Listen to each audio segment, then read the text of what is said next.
defended the integrity of KCPE exam results, terming it a success despite admitting to errors in the recently released KCPE results. As Stanley Lugare now reports, this comes amid uproar from candidates and parents, with NEC CEO David Njagara noting that of the over 1,000 complaints made, at least 700 had been resolved. Stakeholders in the Ministry of Education, led by the CS Ezekiel Machogu, PS Belio Kipsang and CEO David Njagara, have had a rough time before the committee, defending the results of the 2023 KCPE national examinations with a validity threshold rate of 99.23%. Here, a number of assigning different grades to identical marks were reported on the SMS platform. And when you go to the official one in the school portal, there were no such anomalies. Legal Notice 131 allows candidates, schools to lodge appeals for review of examination results in writing to NEC within 30 days from the date of release of the results. This information is also contained in the Kenya National Examinations Council user guide for the management of examinations.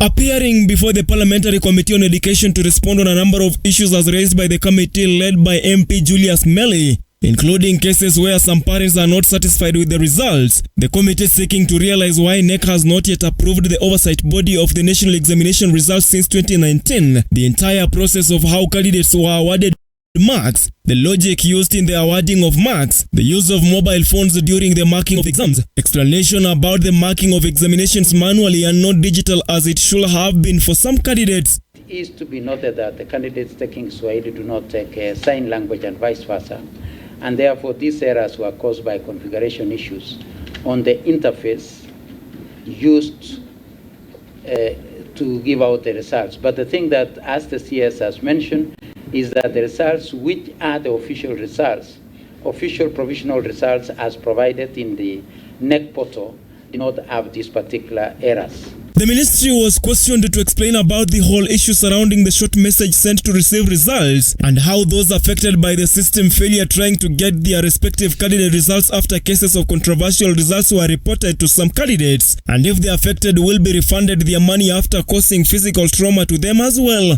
There was that mix-up in the SMS, but which was actually not in the school portal. So the official research as given to each and every school was totally correct. It did not have this particular anomaly.